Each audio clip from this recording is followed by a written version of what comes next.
The July 8th early pick five at Delaware Park paid $66,570. One single ticket, one player took down the whole pool. How'd that happen? We'll talk with Stan Salter, Delaware Park racing analyst, about that shortly as we catch up on what's been going on this week at Delaware Park, as well as the meet to date, leading trainers, leading jockeys, some of the key horses we've seen. We'll catch up on all that, plus a look ahead to Fridays and Saturdays racing at Delaware. A couple of nice cards coming up at Stanton, Delaware Park. Stan Salter going to join me shortly. My name's Frank Vespi. You are listening to Midlantic Racing Today, Delaware Park Today, powered by the Racing Biz, the racingbiz.com, and presented by our friends at Delaware Park. Here's Stan Salter. Hey, Stan, good to see you. Thanks for joining me here on Midlantic Racing Today, Delaware Park Today. Let's start with Wednesday's card.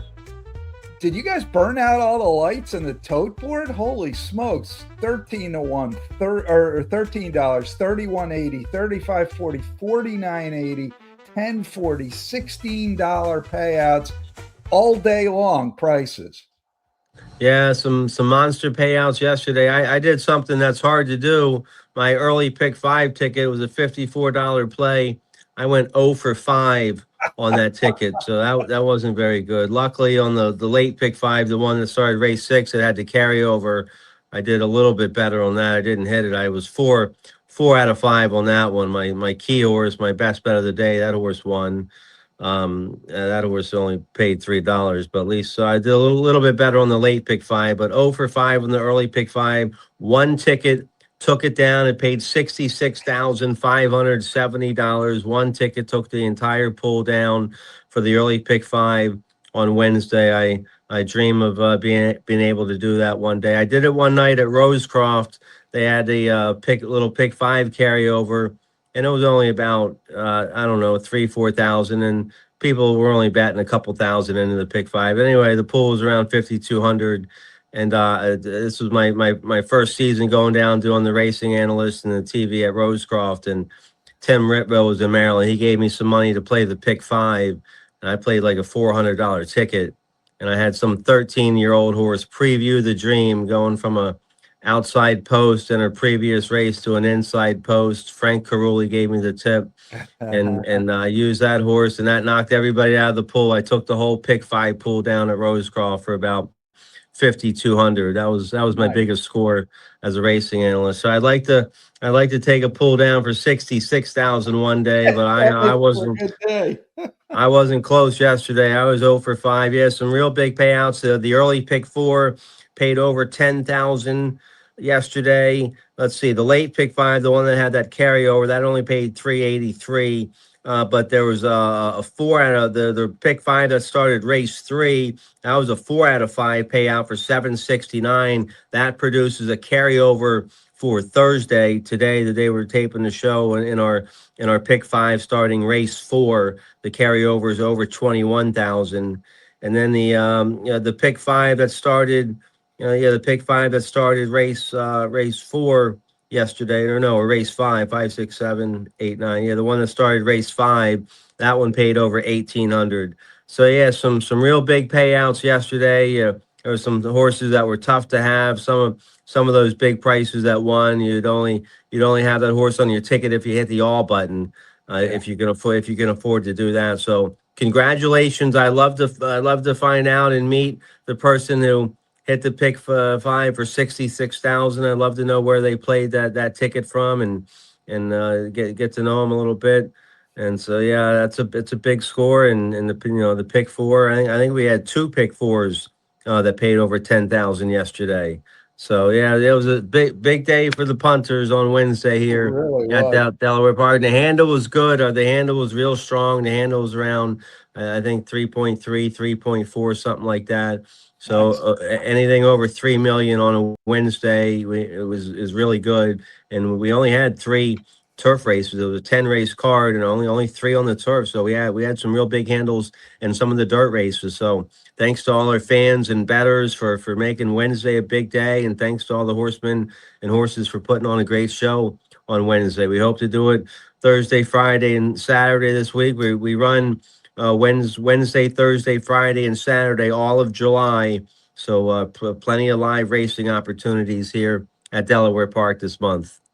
Yeah, if you do meet the guy who took down the early pick 5, ask him if he could loan me $20 because he's sitting on 66,000. That's a nice day at the racetrack for sure. Yeah. Let's do a little kind of meet reset / catch up here.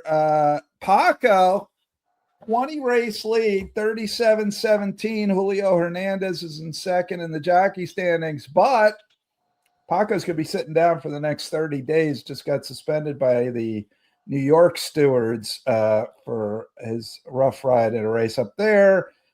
Gives Hernandez a chance to chop into it a little bit. Yeah, Paco won 3 on Wednesday. I don't agree with that call up at Saratoga.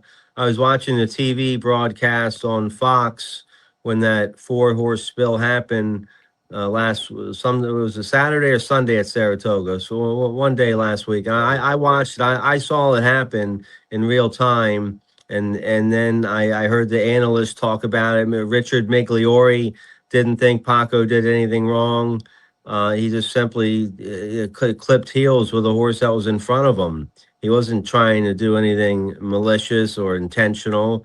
It was just a freak clipping heels. Horses clip heels in races all the time, and they don't normally go down. But this time it was they were making a turn. It was on the turf, and his horse went down. He certainly didn't do that intentionally, and he didn't want the other horses to go down. Hopefully all the horses are okay. I know one horse broke its hip, and one of the jockeys, I believe, who was it, Javier Castellano, that's a little banged up from that spill. So hopefully they're okay. But I don't think Paco did anything wrong. I think I was talking to some people yesterday at Delaware after I heard that, and they said that the stewards up there were just waiting for him to do something wrong to hammer him. 30 days seems like a lot. Now I'm sure he can probably appeal that. I don't know when that starts or when that takes effect. He rode 3 yesterday.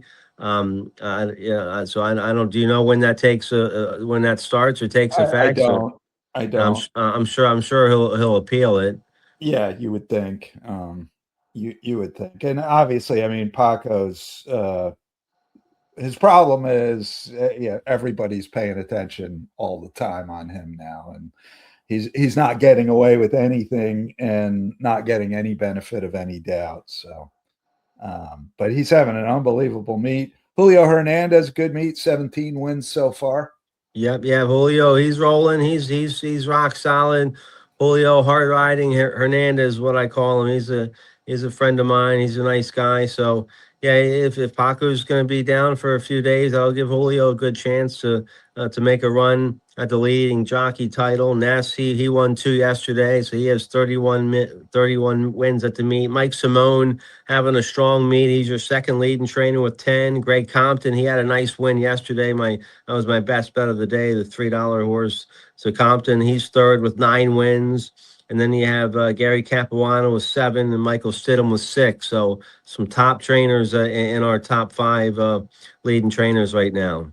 Yeah, it's going to, I mean, the trainer thing looks like it's going to be a really interesting race for second. Nessa's running away with the top spot, which we've seen before.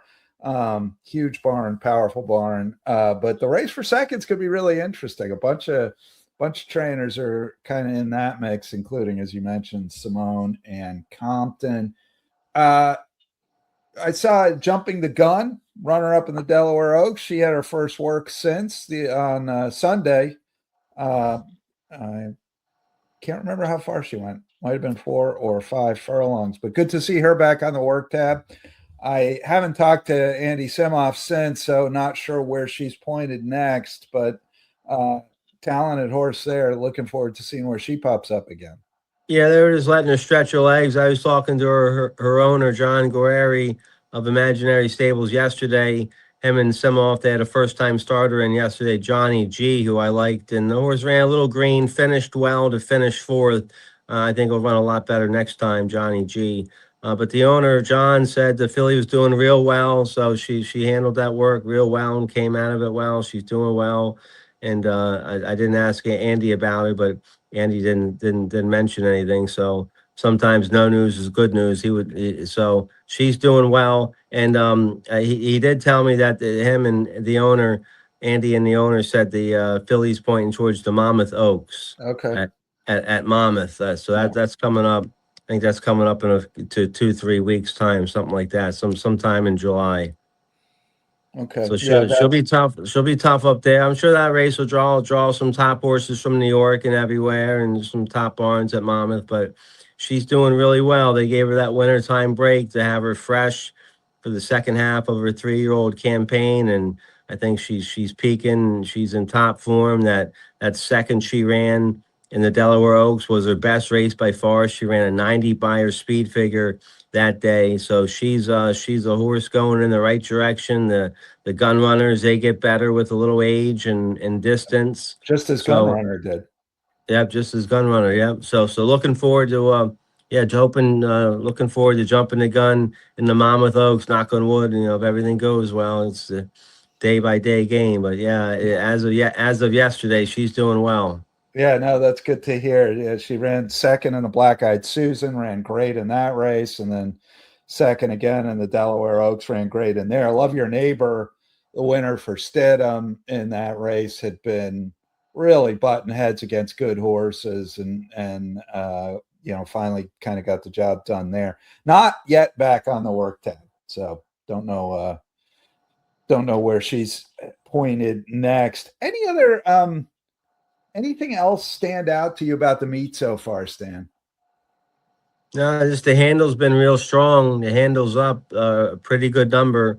I'm not sure the exact number right now as of yesterday after the races, but the handle's been real strong. So that's good. Everybody's working hard and it's paying off. We've had some big events out here, some big crowds. Delaware Derby, Delaware Oaks was a huge success with a record handle that day that we have to try to beat next year. So I don't know how they're going to beat it next year. I had 12 races is kind of the max I think they run around here. I don't know if they run any more than 12, but they had 6 stake races this year. Maybe they'll have like 8 stake races next year on Delaware Derby Day. But we'll have to do something to try to beat the record handle we set.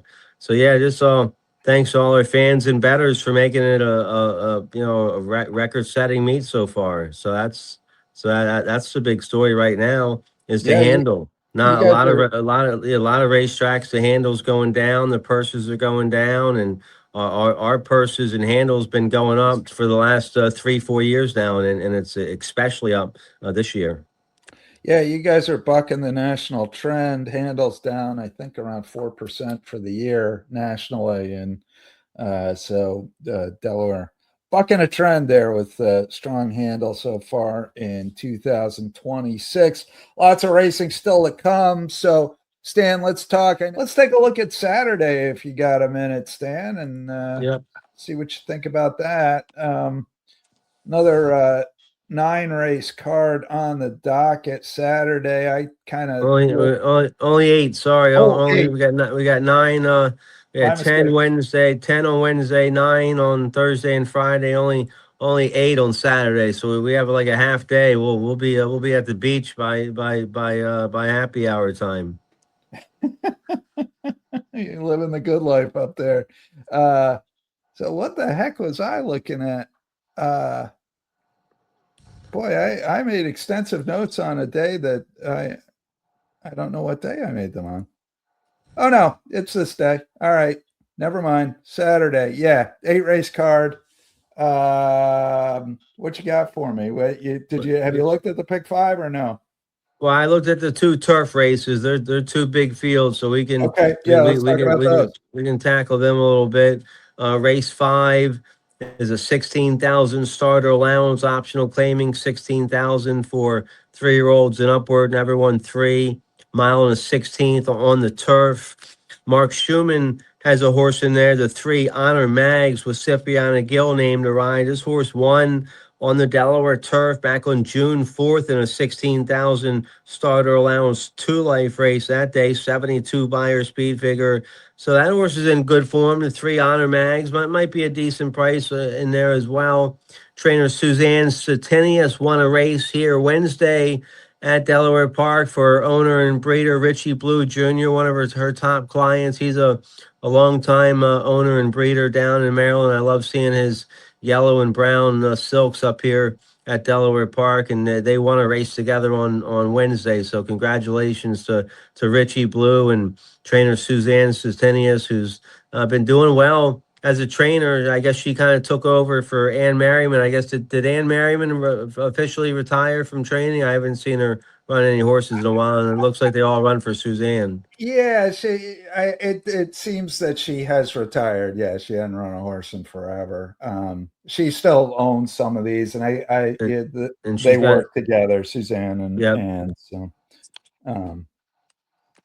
Yeah, But yeah, they're related. Suzanne is, I believe, Ann's niece.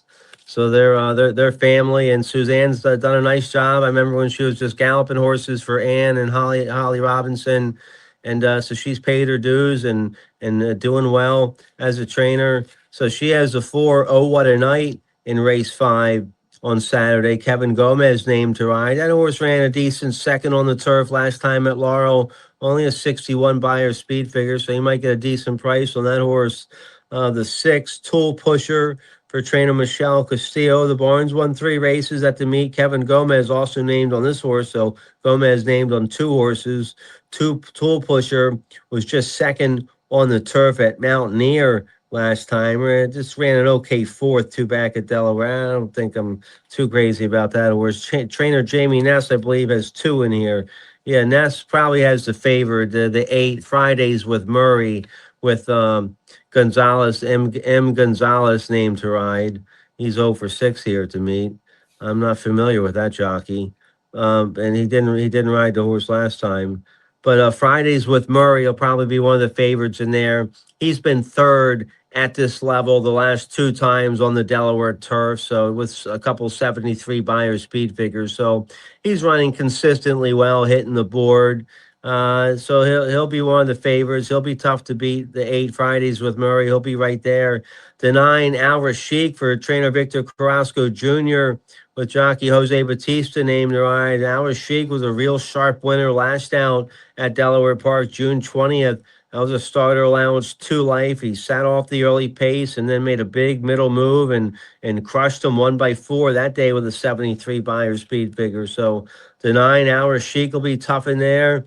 And then you have the 10 Special Agent Johnson for trainer William Downing. This horse ran a big second at this level last time with a 76 buyer speed figure. So he'll be one of the horses to beat. And then on the last page here, the 12 Sell It is the other Jamie Ness horse in the race with the 7-pound apprentice, Emmanuel Rosario, named to ride. And this horse had a nice win on the turf at Laurel last time in its 3rd race off a real long layoff. So he's a 4-year-old by McKenzie. So Ness has the 12 Sell It in good form right now. He's lightly raced as a 4-year-old, so he can make a big jump. And then Jose Gallegos hitting at 23% for the meet. He has the 13 Distinct in there, who's been running well, beaten favored here at Delaware last out. Went to the front, just couldn't finish the job. Finished a good second with a 76 buyer speed figure. So he'll be tough. So race 5s are a real deep race. I think you're going to need all the multi-race players. I think you're going to need some good coverage here in race 5. I don't see any singles in this race. No, I agree with you, Stan. One note on Al Rashik, who, as you mentioned, just throttled a 2-life field last time out. The only horse to run back out of that race, you can't see it on the page, but trust me on this, the only horse to run back out of that race won their next start. So early returns promising that might have been a solid heat. So yeah, I agree. Got to go wide in the 5th race if you're playing the multis. Seventh race going to be the feature. Two other than it's written as haven't won 20,000 two times other than. Couple of interesting horses in here. Where are you looking? This is it's a nice feature for Saturday. It'll kick off the late double.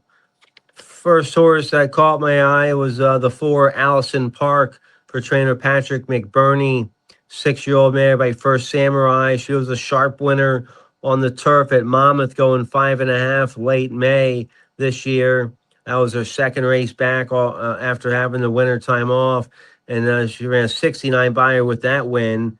And then she came back and ran a real big second against 25,000 starter allowance company at Monmouth late June.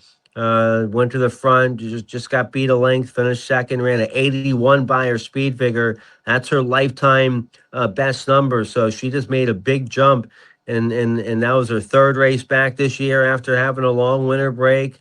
So the four Allison Park looks tough in there with Wesley Ho aboard for McBurney. The 5 Precious Avery for trainer Tim Shaw ran very well. Second off the layoff, June 12th at Laurel, going 5.5 on the turf, and a 2 other than. Went to the front that day, opened up by 3, just got beat in the final strides, ran an 80 buyer speed figure.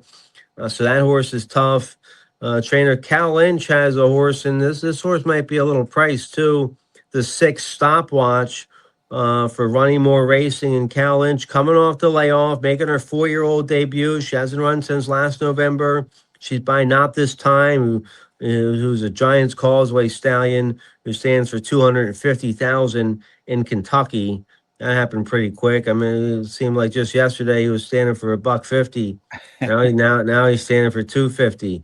So this horse broke its maiden special weight at Delaware last August as a 3-year-old, going 7.5 furlongs. Rallied from off the pace that day to win, and then won a nice allowance race at Laurel last September, going long. Rallied from mid-pack that day to win, and then was third going long in a 2 other than last October, and then no good on the dirt last November. So this horse is interesting. She's been working well at Fair Hill. Now, 5 furlongs seems like it might be a little too short for this filly. So, I'll have to try to talk to Cal or the owners and see if this is just simply a prep race to get her ready for 2-turn grass races, which she's done well at. She's won 2-turn grass races, one here at Delaware and one at Laurel. So we'll see if the 5 furlongs is too tough for the 6 Stopwatch, but she's interesting coming off the layoff, and she'll probably be a decent price. Here's the 7 Gift of Gab for trainer Suzanne Sistenius, and her aunt Ann Merriman is part owner of this mare, along with Richie Blue. This is a homebred. Ann and Richie bred this mare, 7-year-old mare by Fast Anna, and what a nice mare she's been. 31 starts, 8 wins, 7 seconds, 3/3. She's made almost 300,000. That's what, 18 for 31 in the money. She only ran 9 times last year, had 2 wins, made 65,000. So she had a productive 6-year-old campaign, and she's having a very productive 7-year-old campaign. 4 starts this year, 1 win and 2 seconds. She just ran a real big second in the Jamila at Laurel, going 6 furlongs on the turf, June 20th. That was a $100,000 stake. She was 17-1 in that race, a 7-horse field, and she rallied, got in front by a head turning for home, and then just got beat 89 by her speed figure. You see the comment there that they gave her, game second. So the 7 Gift of Gab for Setenius and Carol Cedeno aboard, she'll be awfully tough. I believe that's probably the highest last out buyer speed figure in the race. And yes, it is. So the 7 Gift of Gab probably be one of the favorites. Not one of the favorites, probably be the favored in race 7. And then you have the Teddy Mare horse on the outside. Let me just jump in here on Gift of Gab a second, because worth pointing out that race, the Jamila, was the same day as the Ben's Cat, which is the boys' version. that Whitty won. Whitty almost a millionaire. Maybe he now is a millionaire with that win. So legitimate racehorse. The Jamila was slightly faster than the Benz Cat. So Okay, good to know. Yeah, 108 and 2. That's pretty quick. yeah, and so if you think Gift of Gab is capable of reproducing that race, because that's a career best for her at age 7, she's going to be really tough if she runs another 89 type buyer speed figure. So anyway, just want to jump in on that. Please continue. Yeah, yeah, no, good info. She maybe there's some other horses I like in here, but she might be a single if I need to find a single. But the on the outside, the 9 River Sign for Ted Mayer. This horse jumped up and had a nice win against Allowance Company at Laurel last out June 5th. First level allowance, 5.5 on the turf, 10 horse field. She was 10-1, and she went right. Well, she went right to the front and then won by a head with an 80 buyer speed figure. The horse that was second has already come back to win. And this filly, she ran a big second on the turf at Gulfstream back in April. Ted Mayer bought this filly either out of a digital sale or just privately bought the. He's friends with Lizzie Merriman, so he bought this filly for Lizzie Merriman in 2 starts, a second and a win. So that 4-year-old filly's doing well. Let's see. This is a 9 horse field minus 1 MTO, so there's 8 in here. So she'll be breaking from the 8 hole. She has early speed, so Sarah Hass is going to need to break sharp on her and try to get good early position and not get caught 4 or 5 wide on the far turn. But that horse could be interesting. But yeah, the 7-year-old mare, Gift of Gab, for the Satinius, Merriman, and Richie Blue family. I'll be rooting on that mare probably. She looks awfully tough in there. I'm hoping I get a little price on River Sen on the Teddy Mayer horse. I like this Yeah. horse a little bit. I thought that was a good effort. And do take note, the horse that she beat in that last race, Mopo, is the horse that then turned around and beat Gift of Gab in the Jamila. So I'm hoping maybe a tiny little price and try to beat what I think will be the favorite Gift of Gab. I know you haven't we're not doing the whole pick 5 thing, Stan, but I do think 2 things I wanted to say. One, I think you get your single probably in the next race with Greg Sacco's got a horse, Crazy Miles, breaking from the outside. Ran pretty credibly against maiden 25s last time out on debut. Now drops in half. That's probably going to be a pretty tough horse in that spot. And I also just want to touch on real quickly, not to handicap it, but I think it's going to be a fun race to watch, is the 6th race, which is a 6250 starter allowance. These are all the horses that have been running second to Curtis K this year, who's now won, 7 in a row, 8 in a row, some crazy win streak. Yeah. Just an amazing streak that horse has been on. Curtis K not in here. Everybody he's been facing is Triple Pass, Cyber Beast, Just Relax, Plausible Denial. All these horses have been button heads against Curtis K, which has been a losing proposition this year. They don't have to see him here. They're all facing off in the starter allowance. Yeah, it's a nice little salty starter allowance race here. Don't forget about Roy Peacock Jr. shipping up from Maryland with World on Fire. He just won down there in a 3 life race. But yeah, Johnny Collins has Triple Pass in there. Compton, Plausible Denial.